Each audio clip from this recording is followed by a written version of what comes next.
So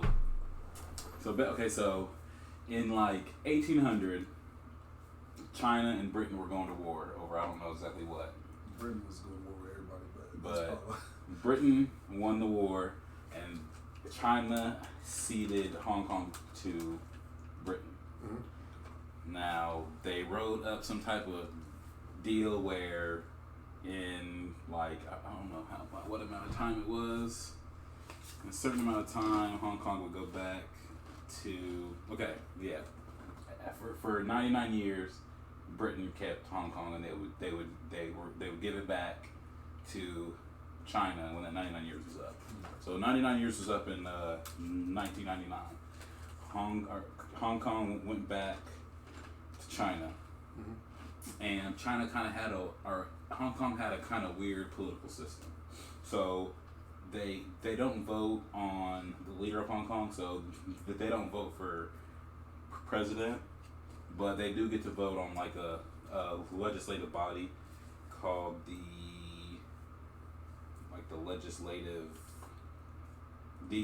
legislative council is elected. So the people, I think there's 70 seats.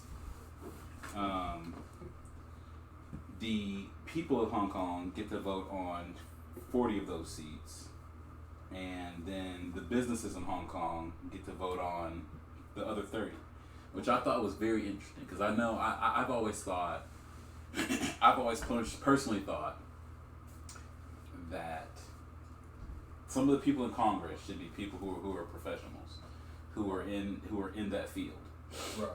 Which means that doctors, carpenters, construction workers, should be in Congress. But then I look at the way they're doing it in Hong Kong, and it's kind of like that. So the people who do get to vote for the president are the people who are in that legislative body. Yeah. So it would be like if Congress got to vote, so we get to vote on Congress, and then Congress gets to vote for who's the president. Right.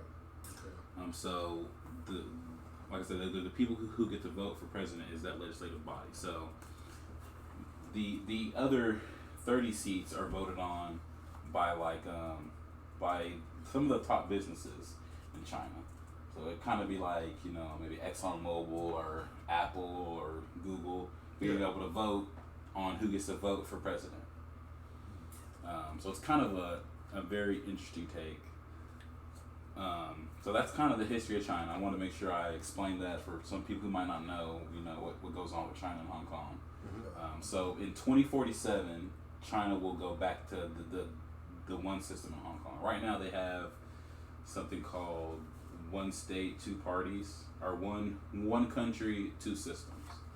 And basically what it was supposed to do was supposed to give Hong Kong all the autonomy and freedom to be a democracy. They're supposed to have freedom of speech. Yeah. Supposed to have freedom of assembly, freedom of business, stuff like that. But it's kind of skewed a little bit.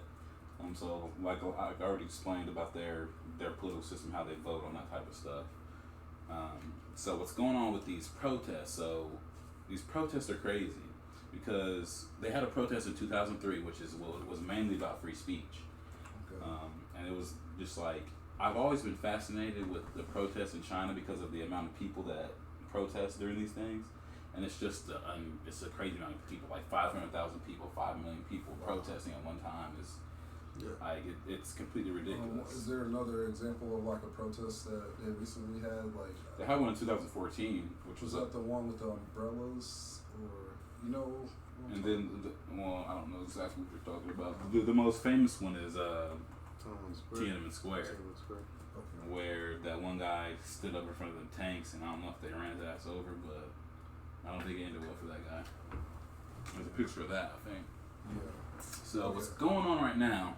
Sorry to interrupt there. It looks like 2014 there was a Hong Kong protest with umbrellas where they all. It was like a whole lot of people, and they were like standing in a certain area.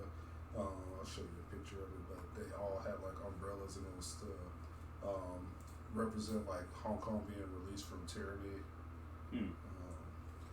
Now, what I would, I don't know.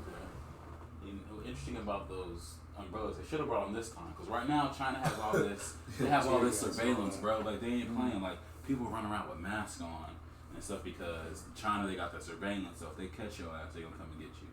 And they got police out there and everything.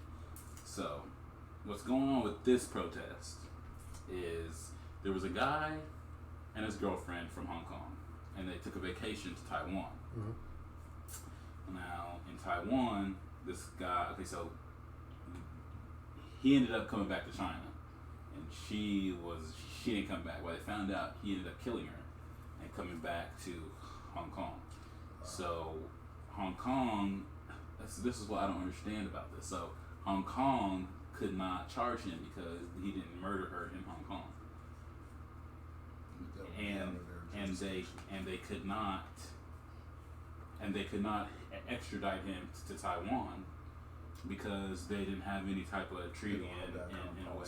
So this congressman wanted to write a treaty so that they could send, or not a treaty, but to write some type of document to where they could send, they could extradite him from Hong Kong to Taiwan. So a special case where yes, strictly to him.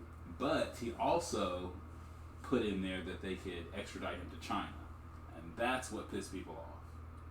Because most of the convictions in China end up in the person being found guilty, and doing whatever punishment they have for him. Man. I guess they feel like it's not really fair. There have been a bunch of people like disappearing for speaking out against China, and that was I think that was one of the main reasons for the 2014 protest was that China was basically saying you can't talk bad about China. Yeah. Or we'll come and get you. I think they were starting to restrict their internet access and everything. We'll disappear you. Which is kind of leads into what's going on, now, which is I feel like I should play what LeBron James said before I comment on what he said. Yeah. So, because the one that I heard, I felt like I interpreted it different than other people. So it might be